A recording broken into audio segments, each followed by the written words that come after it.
Greetings to everyone. This video lesson is for the chapter Understanding Secularism in Civics Division. So in the last video, that means in part 1 video, we have studied about what is secularism and why we need it. That means what is the importance of secularism. So in the second video, that means in this video, we are going to learn about what is Indian secularism and also how it is differ from other secularism. So before getting into the lesson, I want to show you one news clip. It has been taken in the year of 2004. Let's see what it is.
I guess from the video you can know there is kind of protest against banning wearing the scarves.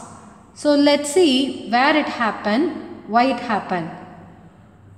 The time of 2004 in France, law has passed for what? Banning students from wearing scarves, Islamic headscarf, the Jewish skull cap, or large Christian crosses. So why they have passed this law? Because this law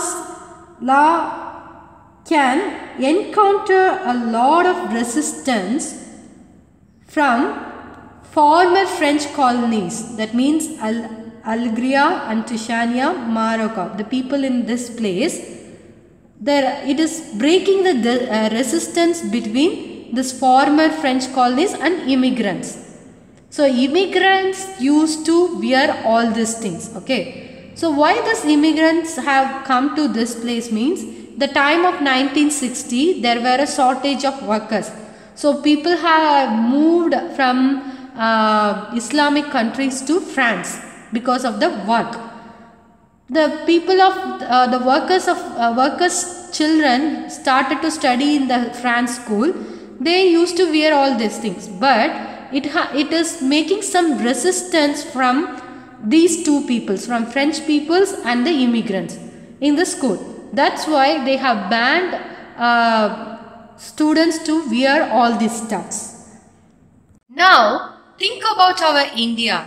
Do we have this kind of laws?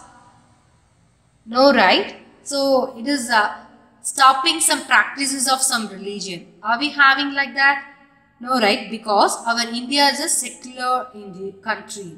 So that is what we are going to study in this video. Indian secularism. What are the freedom we have in order to get secularism, and also how it will be differ with other country. That is what we are going to study in this video lesson. First of all, we see what our Indian constitution states about Indian secularism. Because our India is a secular state, and also Indian constitution ensures that no domination of one religion. So that means that one religious community does not dominate another. Okay, this is the first thing. The second thing is no domination inside the community. That means the same members do not dominate other members of the same religious community. And the third one, religious freedom of individual. That means the state does not enforce any particular religion or take away the religious freedom of individual. These are the three things that ensures by Indian Constitution. And our India state is working in order to prevent some religious domination on the people.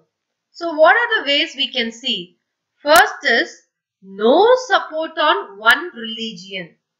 So that means the government or government sectors. Government sectors mean schools, government schools and offices. Anything which is connected to government sector will not support one religion. The second thing is no interference with religious practices. It will give all the freedom to do any religious practices. It will not interfere. At the same time, the third point is interfere when it violates fundamental rights of citizen. So, if some religious practices violating the fundamental rights of a citizen, then definitely government will interfere. So these things we can know more with some examples. Let's see what it is. So the first of all, we can know about no support on one religion. In what way the government is working on that? Let's see with one example. So this is a storyboard which is stated in your textbook. You can find it and read it. So in that storyboard, the conversation is happening between the teacher and the student. Student wanted to celebrate an upcoming religious festival in the school, but the teacher has not given the permission because since it is a government school, because this if we celebrating the festival in the school would have been a violation of the government policy of treating all religions equally. So he didn't give the permission. So that's why government schools cannot promote any one religion either in their morning prayers or through religious celebration. But it is not same to all private schools. This rule does not apply to private school. So the second way is no interference with religious practices. Let's see with one example. So this story has given in your textbook. Try to read it. So this story is telling about the conversation between two friends. One person is a normal person, another one is sick. Okay. So they are supposed to go out by two-wheeler. At the time they wanted to, one person wanted to wear the helmet and he is advising the sick person to wear the helmet. But he is telling, I'm having the turban, I could not wear the helmet. But he is telling you will be fined. But the sick is telling wearing puguri is very important, so our government will not punish me. So the same time traffic police didn't punish sick people. So why it is? So because puguri is very important in Sikhs. So government is giving freedom to practice their religion. Okay, so that's why it is giving some concession in the laws. So this is how no interference in the religious practices. Let's see about American secularism. So the US Constitution first amendment is prohibits legislature from making a law regarding respecting an establishment on one's official religion. So it will not allow one particular religion as an official religion. And also it prohibits the free exercise of religion. So if they are making a law to control the exercise of religion, then it will not support on that. It will just prohibits. And the last one is, but not intervention in the affairs of one another. So it will not interfere, intervene in order to get some practices. If the religious is practicing something, it will not intervene if it is affair. So let's see this example. In American secularism, there is strict separation between state and religion. Yes, of course it is there. But non-intervention in the affairs of one another. It will not intervene in that. But when compared with Indian secularism, what is the difference between that? Indian secularism will intervene in the affairs of one and another. So the best example of that is untouchability. So in order to protect people from fundamental rights, okay, so it will not support if it is violated. So untouchability is one of the example. So if untouchability is there in the religious practices, definitely Indian secularism will intervene on that. But at the same time in American secularism, it will not intervene. Okay. So it is like that. So this is how our Indian secularism is very different from American secularism and also other country secularism. So that's why we have to proud to be an Indian. So it is respecting our fundamental rights. So even the Indian state is secular and works in various ways to prevent religious domination. Still, some violation will happen in the fundamental rights, against fundamental rights. Still it's there. So knowingly or unknowingly, it is happening. So can you think of a recent incident from any part of India in which the secular ideals of constitution were violated and also persons were persecuted or killed because of their religious background? It is there, you just think on it. But as we know about the value of secularism, we have to protect the secularism. We have to protect the constitution.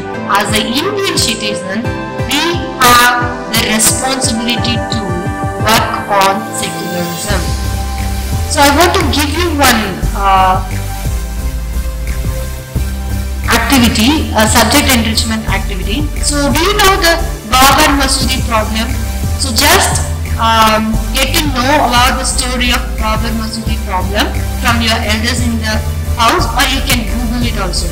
And also try to know what is this judgment of Babar Masjid. How government has given this judgment, how government has acted for this judgment in secular way, and your opinion as an Indian citizen about this judgment, about this problem. So write a report and post it in the Google Classroom. From the chapter we have known that the value of secularism, right? So I want to give you one more activity on art integrators, right? So for that you have to paint something or draw something. Drawing should be a cartoon or anything else. But the theme of the drawings and painting should be peace with secularism. So in order to have secularism, definitely we have peace. So the paint should tell this theme. So once you finish it, try to post it in the Google Classroom. So in the chapter, we have studied all these things. What is secularism? What is the importance of that? And what is Indian secularism? How Indian secularism is very different from other countries' secularism. So this is what we have studied in this chapter. We will meet you in the next chapter. Thank you. Stay safe.